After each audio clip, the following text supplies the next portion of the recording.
Hello all and welcome to Bhojanamrut. ఇవాల్టి special recipe spicy chicken curry. Rice, రోటీ, నాన్ ఇలా దేంట్లోకైనా డెడ్లీ కాంబినేషన్ ఇవాళ చూపించబోయే స్పైసీ చికెన్ కర్రీ. ఈ రెసిపీ ఎలా చేసుకోవాలో అండ్ దీనికోసం కావాల్సిన ఇంగ్రీడియంట్స్ ఏంటో చూసేద్దాం పదండి. ముందుగా చికెన్ మ్యారినేషన్ కోసం ఒక బౌల్లోకి నేను ఇక్కడ 1 kg క్లీన్ చేసి పెట్టుకున్న చికెన్ తీసుకున్నాను. అందులోకి 4 టేబుల్ స్పూన్ కారం, 1 table spoon garam masala, 1 table spoon ధనియాల పొడి, 1 టీ స్పూన్ పసుపు, 1/2 టేబుల్ స్పూన్ మిరియాల పొడి, 2 టేబుల్ స్పూన్ అల్లం వెల్లుల్లి paste, 1 to 1.5 tablespoon rock salt అంటే రాతి ఉప్పు, 3/4 కప్ ఫ్రెష్ పెరుగు. వీటన్నిటిని వేసుకొని చికెన్ ముక్కలన్నిటికీ పట్టేలా కలిపి కనీసం 20 నుండి 30 నిమిషాల పాటు మ్యారినేట్ చేసుకోవాలి. ఒకవేళ మీ దగ్గర అంత టైం లేకపోతే వెంటనే వండేసుకోవచ్చు, కానీ మ్యారినేట్ చేసుకుంటే టేస్ట్ నెక్స్ట్ లెవెల్ అంతే. ఇక్కడ మ్యారినేట్ చేసుకునేటప్పుడు సాల్ట్ అండ్ కారం మీ టేస్ట్కి అండ్ స్పైస్ లెవెల్స్కి తగినట్టు అడ్జస్ట్ చేసుకొని మ్యారినేట్ చేసుకోండి.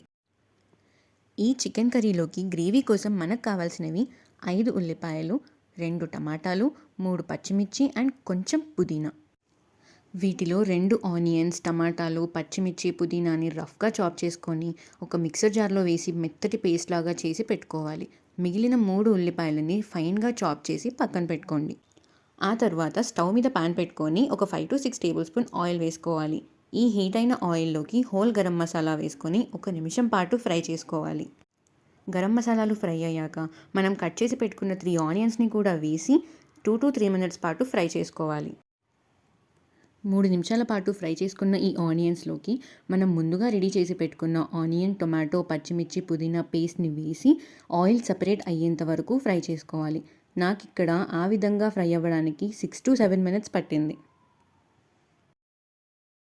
ఇలా ఆయిల్ సపరేట్ అవుతుండగా మనం ఆల్రెడీ మ్యారినేట్ చేసి పెట్టుకున్న చికెన్ని ఇందులోకి వేసుకొని ఒక 10 నిమిషాలు హై ఫ్లేమ్ మీద దగ్గరుండి అడగంటకుండా కలుపుకుంటూ ఉండాలి.